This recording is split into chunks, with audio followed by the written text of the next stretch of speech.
You shall walk up the pyramids of Egypt, he growled. At your peril, you advertise. I wish I had only offered you a sovereign instead of 10 pounds. Give me back 9 pounds, Jane. I've a use for it. And so have I, sir, I returned, putting my hands in my purse behind me. I could not spare the money on any account. Little niggard, said he, refusing me a pecuniary request. Give me 5 pounds, Jane. Just so you know, that word niggard, it just means someone who is stingy with their money. It sounds like a very derogatory and offensive tone, but it does not mean that. You could see here, oh, maybe not, on Merriam-Webster, the definition is a meanly covetous and stingy person. So just so you know, it is not a commonly used word in modern times, however, but it has no derogatory connotation. Of course, it is a negative thing, I suppose, to be stingy with one's money. Not 5 shillings, sir, nor 5 pence. Just let me look at the cash. No, sir, you are not to be trusted. Jane, sir, promise me one thing. I'll promise you anything, sir, that I think I am likely to perform, not to advertise, and to trust this quest of a situation to me. I'll find you one in time. I should be glad so to do, sir, if you, in your turn, will promise that I and Adele shall be both safe out of the house before your bride enters it. Very well, I'll pledge my word on it. You go tomorrow, then? Yes, sir, early. Shall you come down to the drawing room after dinner? No, sir, I must prepare for the journey. Then you and I must bid goodbye for a little while? I suppose so, sir. And how do people perform that ceremony of parting, Jane? Teach me. I'm not quite up to it. They say farewell or any other form they prefer. Then say it. Farewell, Mr. Rochester, for the present. What must I say? The same, if you like, sir. Farewell, Miss Eyre, for the present. Is that all? Yes. It seems stingy to my notions and dry and unfriendly. I should like something else, a little addition to the rite. If one shook hands, for instance, but no, that would not content me either. So you'll do no more than say farewell, Jane?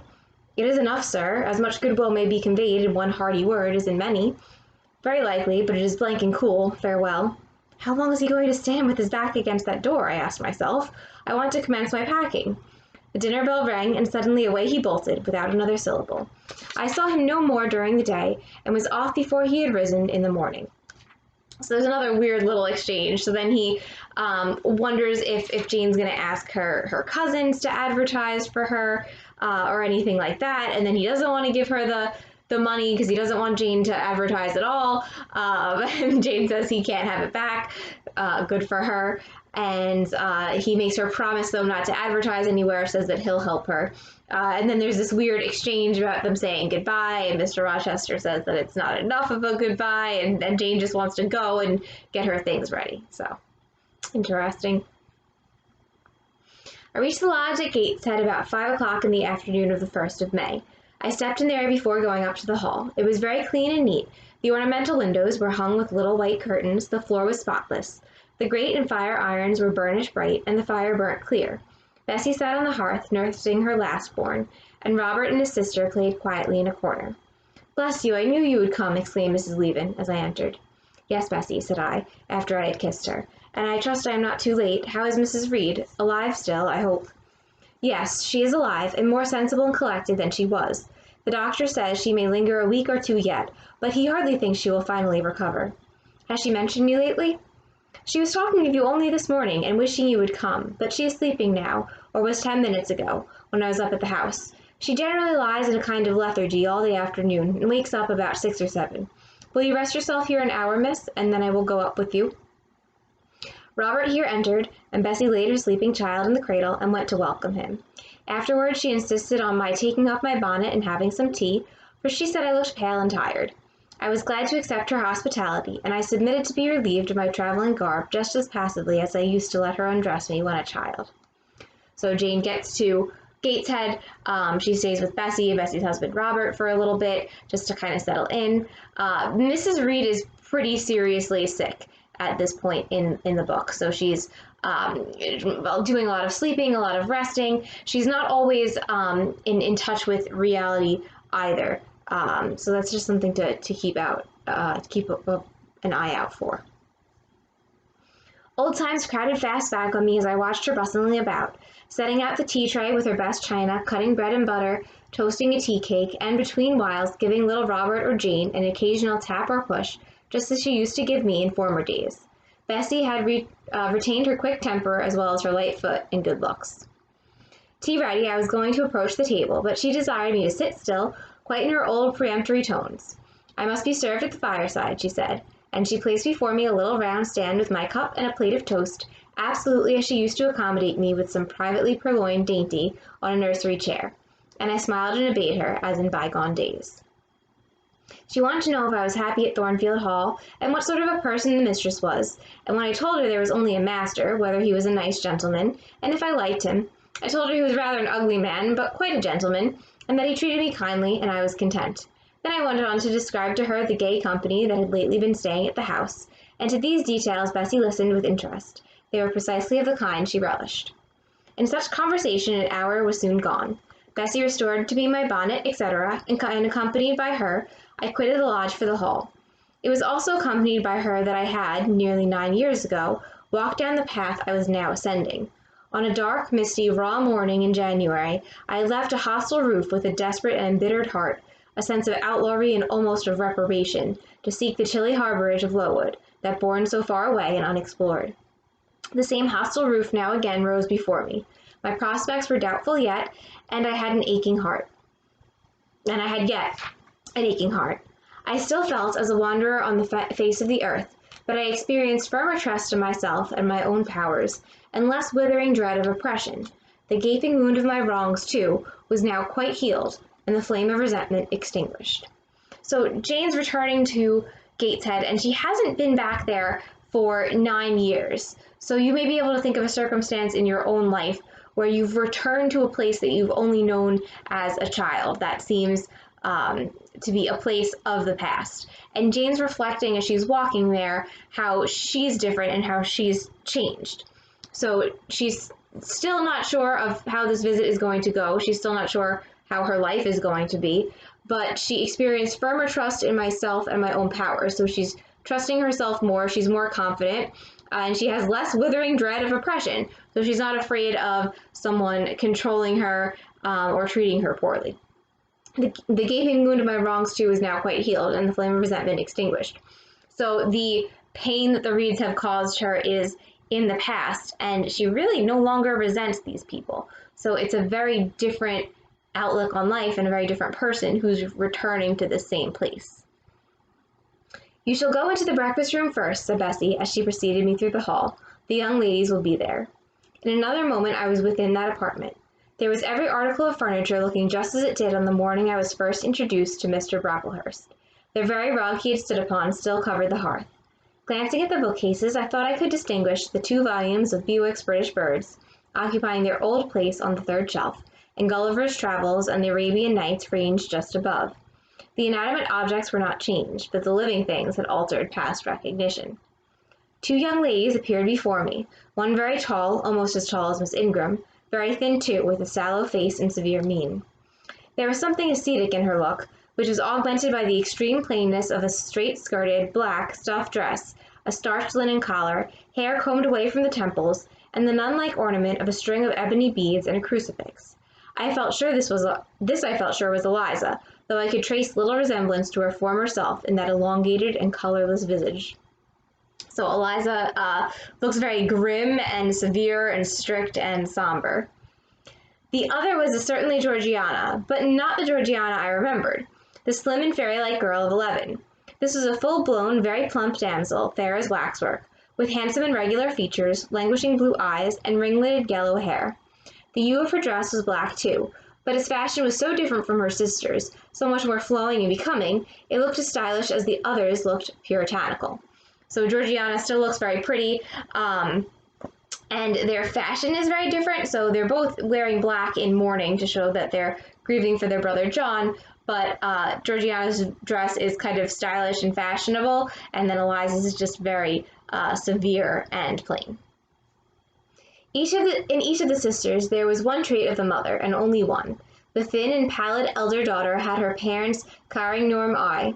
The blooming and luxuriant younger girl had her contour of jaw and chin, perhaps a little softened, but still imparting an indescribable hardness to the countenance, otherwise so voluptuous and buxom. Both ladies, as I advanced, rose to welcome me, and both addressed me by the name of Miss Eyre. Eliza's greeting was delivered in a short, abrupt voice, without a smile, and then she sat down again, fixed her eyes on the fire, and seemed to forget me. Georgiana added to her "how do you do," several commonplaces about my journey, the weather, and so on, uttered in rather a drawling tone, and accompanied by sundry side glances that measured me from head to foot, now traversing the folds of my drab merino pelisse, and now lingering on the plain trimming of my cottage bonnet. Young ladies have a remarkable way of letting you know that they think you a quiz without actually saying the words. A certain superciliousness of look, coolness of manner, nonchalance of tone, express fully their sentiments on the point without committing them by any positive rudeness in word or deed. This book is from 1847, but I would say that it's still true that sometimes women let each other know that they're judging them or that they think other people are strange without saying anything, just by acting a certain way or even just by giving someone a certain look. And that is how Georgiana is treating Jane, which is not very pleasant. A sneer, however, whether covert or open, had now no longer that power over me it once possessed. As I sat between my cousins, I was surprised to find how easy I felt under the total neglect of the one and the semi-sarcastic attentions of the other. Eliza did not mortify, nor Georgiana ruffle me. The fact was, I had other things to think about. Within the last few months, feelings had been stirred in me so much more potent than any they could raise. Pains and pleasures so much more acute and exquisite have been excited than any it was in their power to inflict or bestow, that their airs gave me no concern either for good or bad. So Eliza's pretty much ignoring Jane. Georgiana's kind of like sizing her up and looking at her in a negative way. And Jane is surprised that she doesn't really care. They used to be quite cruel to her and really hurt her, and Jane was very much affected by what they did. But now she's gone through more experiences. She's been at Thornfield and has felt some pretty deep emotions there. And what they're doing doesn't really bother her anymore. "How is Mrs. Reed?" I asked soon, looking calmly at Georgiana, who thought fit to bridle at the direct address as if it were an unexpected liberty. "Mrs. Reed? Ah, mamma, you mean. She is extremely poorly. I doubt if you can see her tonight." "If," I said, "you would just step upstairs and tell her I am come, I should be much obliged to you." Georgiana almost started, and she opened her blue eyes wide and wide. "I know she had a particular wish to see me," I added, "and I would not defer attending to her desire longer than is absolutely necessary." "Mamma dislikes being disturbed in an evening," remarked Eliza. I soon rose, quietly took off my bonnet and gloves, uninvited, and said I would just step out to Bessie, who was, I dared say, in the kitchen, and ask her to ascertain whether Mrs. Reed was disposed to receive me or not tonight. I went, and having found Bessie and dispatched her on my errand, I proceeded to take further measures. It had heretofore been my habit always to shrink from arrogance. Received as I had been today, I should, a year ago, have resolved to quit Gateshead the very next morning. Now it was disclosed to me all at once that that would be a foolish plan. I had taken a journey of 100 miles to see my aunt, and I must stay with her till she was better, or dead. As to her daughter's pride or folly, I must put it on one side, make myself independent of it. So I addressed the housekeeper, asked her to show me a room, told her I should probably be visited here for a week or two, and had my trunk conveyed to my chamber, and followed it thither myself. I met Bessie on the landing. "Mrs. is awake," said she. "I have told her you are here. Come and let us see if she will know you." So Eliza and Georgiana don't really want Jane seeing Mrs. Reed, but that's the whole reason that Jane has come. So Jane recognizes that if she had come a year ago to Gateshead, she probably would have just left the following day. But now she's a little bit more determined, and she knows that the whole purpose of her visit is to talk to her aunt, so she's not going to go away until she has accomplished that mission. I did not need to be guided to the well-known room to which I had so often been summoned for chastisement or reprimand in former days. I hastened before Bessie. I softly opened the door. A shaded light stood on the table, for it was now getting dark. There was the great four-post bed with amber hangings as of old. There the toilet table, the armchair, and the footstool, at which I had 100 times been sentenced to kneel, to ask pardon for offences by me uncommitted. I looked into a certain corner near, half expecting to see the slim outline of a once dreaded switch which used to lurk there, waiting to leap out imp-like and lace my quivering palm or shrinking neck. I approached the bed. I opened the curtains and leaned over the high-piled pillows. Well did I remember Mrs. Reed's face, and I eagerly sought the familiar image. It is a happy thing that time quells the longings of vengeance and hushes the promptings of rage and aversion. I had left this woman in bitterness and hate, and I came back to her now with no other emotion than a sort of ruth for her great sufferings, and a strong yearning to forget and forgive all injuries, to be reconciled and clasp hands in amity.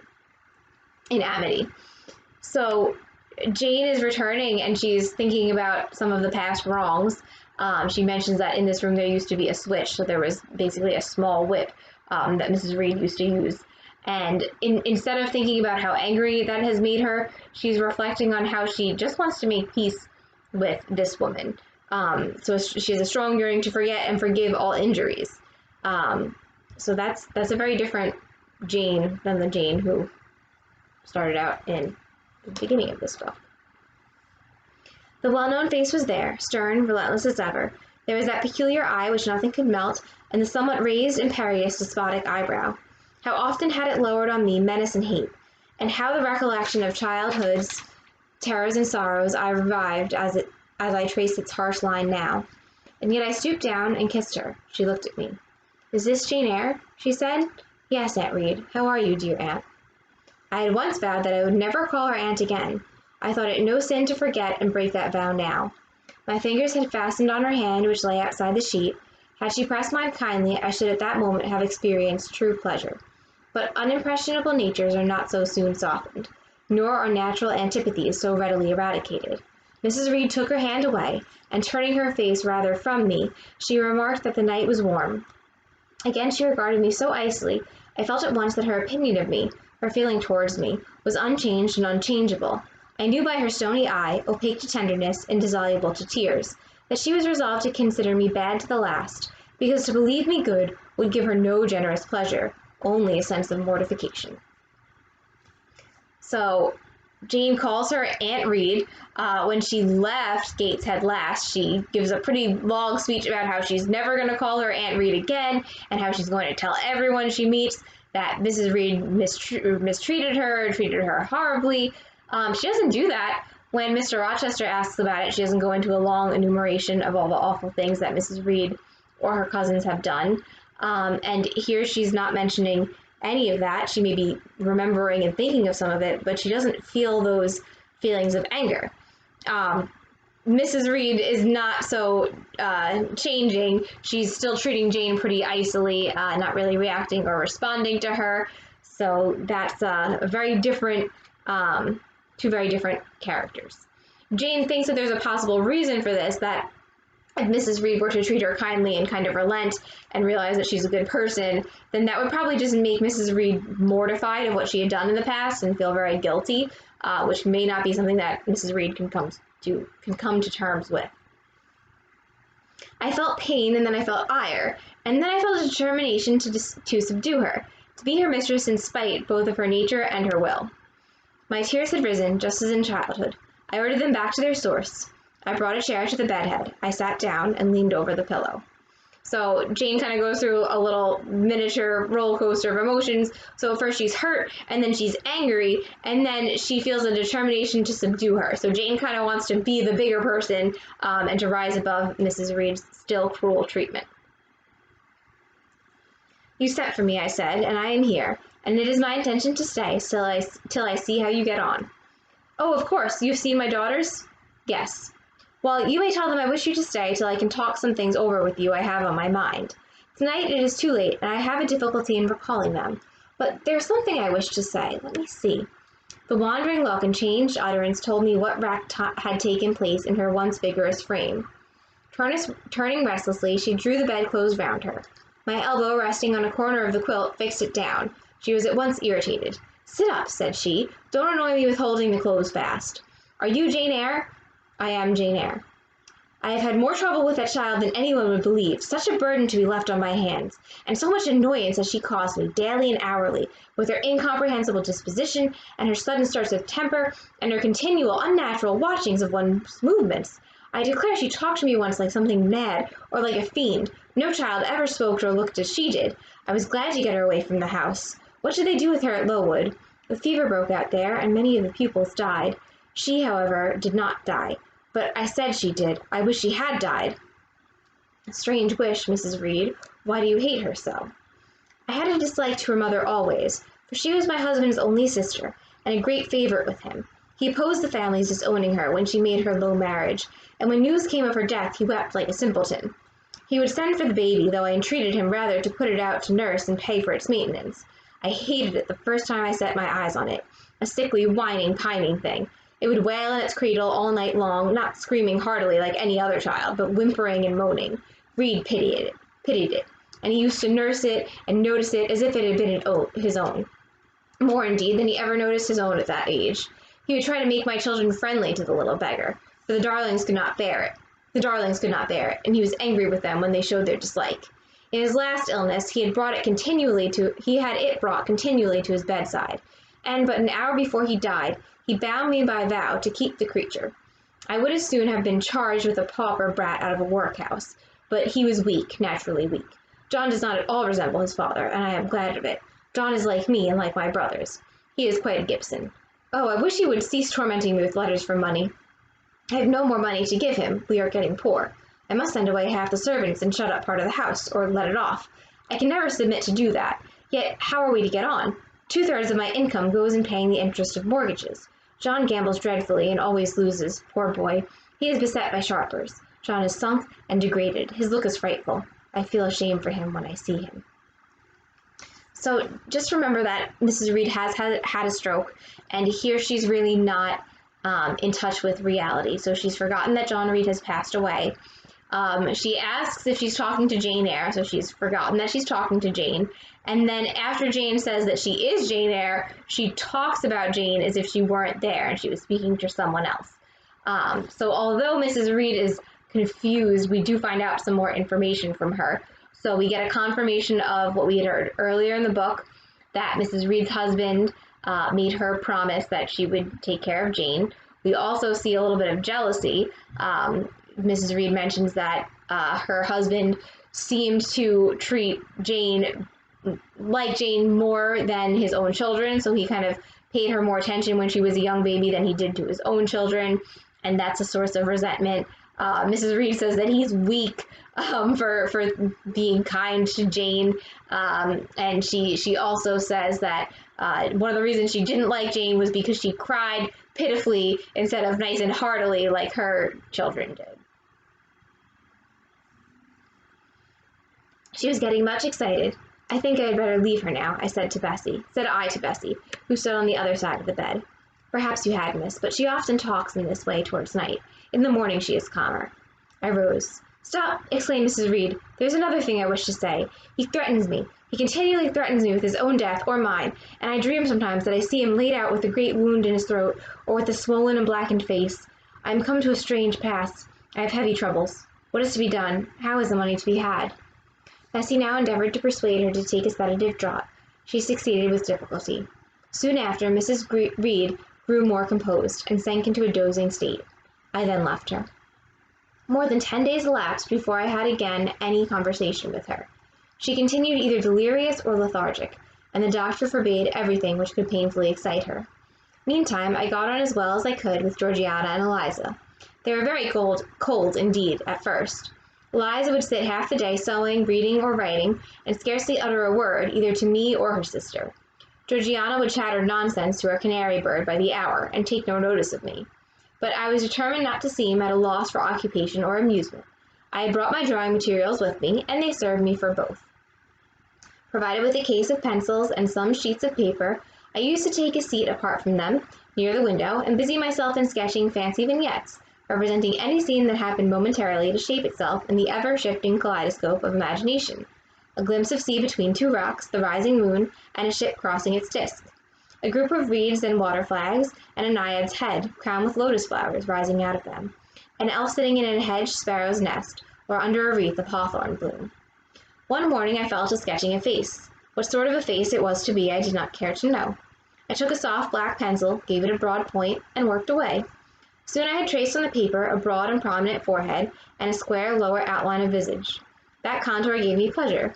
My fingers proceeded actively to fill it with features. Strongly marked horizontal eyebrows must be traced under that brow. Then followed naturally a well-defined nose, with a straight ridge and full nostrils, then a flexible-looking mouth, by no means narrow, and then a firm chin, with a decided cleft down the middle of it. Of course, some black whiskers were wanted, and some jetty hair, tufted on the temples, and waved above the forehead. Now for the eyes. I had left them to the last, because they required the most careful working. I drew them large, I shaped them well. The eyelashes I traced long and somber, the irids lustrous and large. Good, but not quite the thing, I thought, as I surveyed the effect. They want more force and spirit. And I wrought the shades blacker that the lights might flash more brilliantly. A happy touch or two secured success.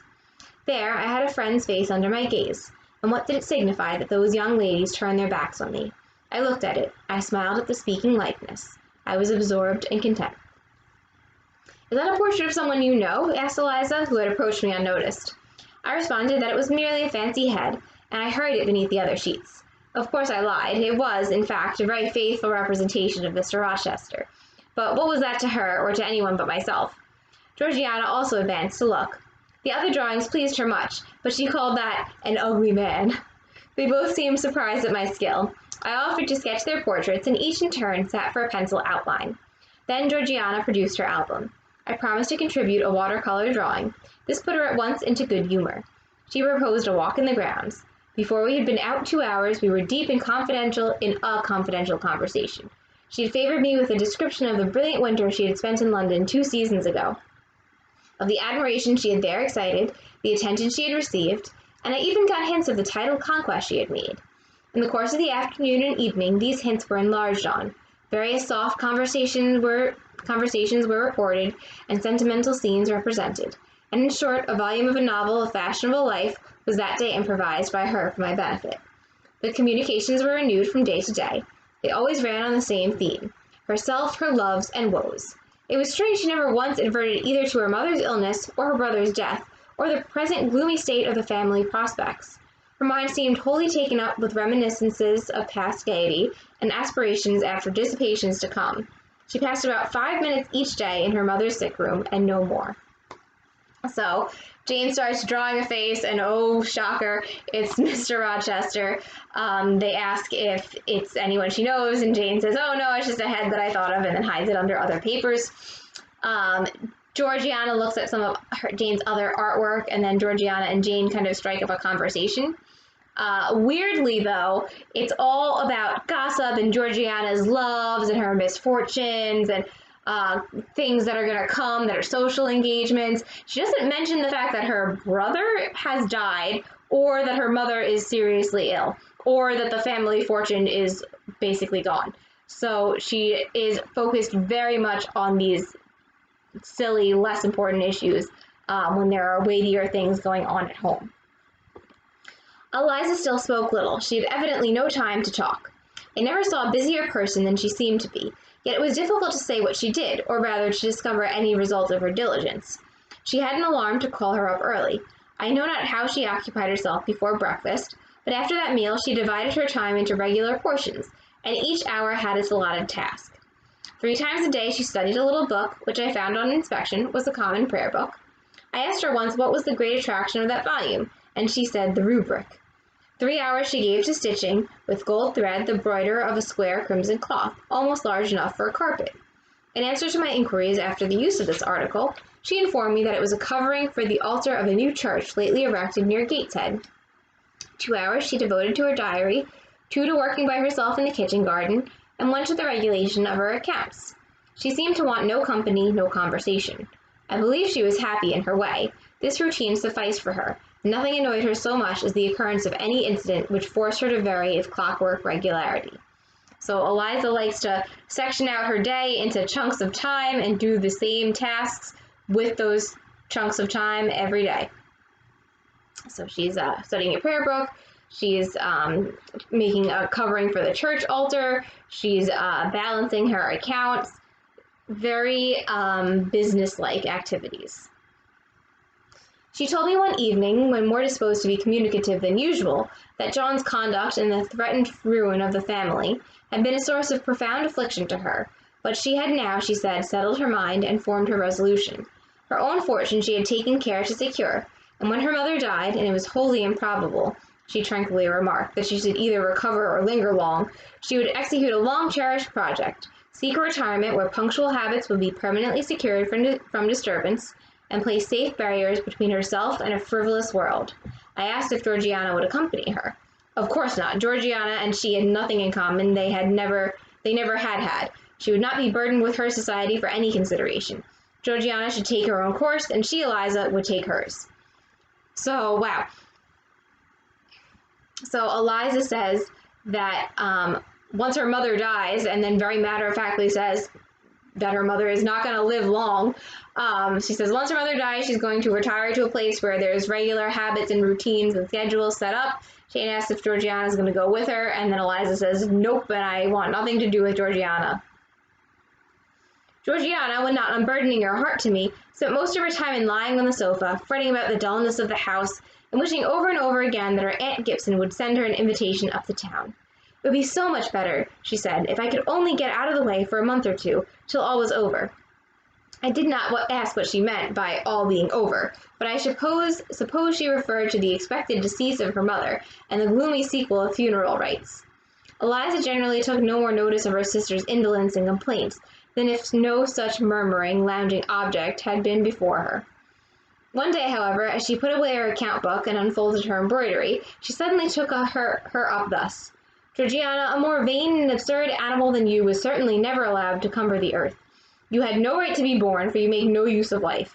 Instead of living for, in, and with yourself, as a reasonable being ought, you seek only to fasten your feebleness on some other person's strength. If no one can be found willing to burden her or himself with such a fat, weak, puffy, useless thing, you cry out that you are ill-treated, neglected, miserable. Then, too, existence for you must be a scene of continual change and excitement, or else the world is a dungeon. You must be admired, you must be courted, you must be flattered, you must have music, dancing, and society, or you languish, you die away. Have you no sense to devise a system which will make you independent of all efforts and all wills but your own? Take one day, share it into sections. To each section apportion its task. Leave no stray unemployed quarters of an hour, 10 minutes, 5 minutes, include all. Do each piece of business in its turn, with method, with rigid regularity. The day will close almost before you are aware that it has begun, and you are indebted to no one for helping you to get rid of one vacant moment. You have had to seek no one's company, conversation, sympathy, forbearance. You have lived, in short, as an independent being ought to do. Take this advice, the first and last I shall offer you. Then you will not want me or anyone else, happen what may. Neglect it, go on as heretofore, craving, whining, and idling, and suffer the results of your idiocy, however bad and insufferable they may be. I tell you this plainly, and listen, for though I shall no more repeat what I am now about to say, I shall steadily act on it. After my mother's death, I wash my hands of you. From the day her coffin is carried to the vault in Gateshead Church, you and I will be as separate as if we had never known each other. You need not think that because we chance to be born of the same parents, I shall suffer you to fasten me down by even the feeblest claim. I can tell you this, if the whole human race, ourselves excepted, were swept away, and we two stood alone on the earth, I would leave you in the old world and betake myself to the new. She closed her lips. So that's a pretty harsh, awful speech that she makes to her sister. So she tells Georgiana that she has no purpose in life and that she should section out her day into meaningful tasks just like she does. And if she doesn't do that, that she's just gonna basically waste her life. And then Eliza says that once their mother dies, that she's never going to talk to her again. And if they were the only two people on Earth, she would still not talk to her. It's pretty harsh. She closed her lips. You might have spared yourself the trouble of delivering that tirade, answered Georgiana. Everybody knows you are the most selfish, heartless creature in existence, and I know your spiteful hatred towards me. I've had a specimen of it before in the trick you played me about Lord Edwin Vere. You could not bear me to be raised above you, to have a title, to be received into circles where you dare not show your face. And so you acted the spy and informer, and ruined my prospects forever. Georgiana took out her handkerchief and blew her nose for an hour afterwards. Eliza sat cold, impassible, and assiduously industrious.